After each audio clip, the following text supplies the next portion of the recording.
Hi, Hi. Ethan and Diana here. You guys have not seen a lot of Ethan's face because Ethan has been really busy with work, so it's just been mostly me. Today, we just wanted to come out here and have a chat about something that Ethan and I have just been laughing about the last couple days. One of the things that we thought would be valuable to talk about here is Diana's experiences first coming to the US, culture shock associated with that, growing up in Kenya her whole life. And on the flip side, for me, when I went to Kenya for the first time with her, the culture shock that I had there.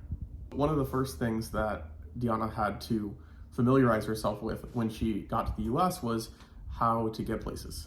In the beginning, I did not have a car. What I was doing was going to school using public transportation. The good thing about living in Duluth is that if you're a student, you just have your ID card and you swipe it on your way into the public transportation.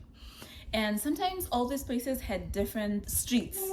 So those streets are the ones you stop there and you get to where you go to school, whatever. Sometimes I did not know, let's say I'm going to the mall. What I would do was call the main station. I had that really conch accent and I'm like, hello, I am going to this place and this place. How do I get there?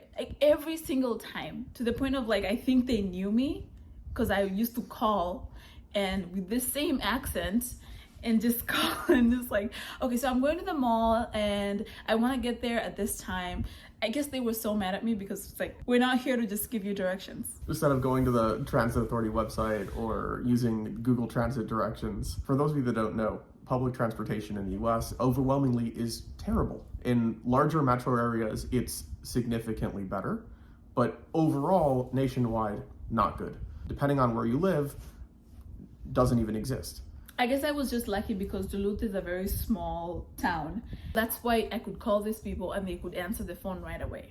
On the flip side, I noticed that upon going to Kenya, the transportation, though it seemed from what I could gather, would you say that the public transport is a little bit patchy in the metro areas? It's not the best? Yeah, it's not the best. But what there is that we don't have, there's Uber, which if you're used to spending US dollars on Uber, it's dirt cheap. We took a 47-minute Uber through traffic in Nairobi and it was $8, $9. Yeah. It would be many, many times that in the US. Oh, for sure. There's also something called a matatu, which I didn't know about, which is, a much less expensive, albeit less luxurious and less personal form of transportation. It's practical and it's accessible to a lot of people. Beyond that, there's boda boda, which is a personal motorcycle that will take you wherever you need to go.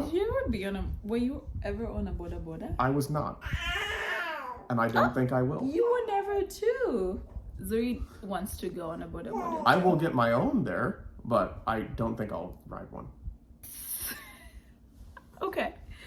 Well, there was one situation in Eldoret. I continued walking because I didn't know what had happened, and this lady chased me down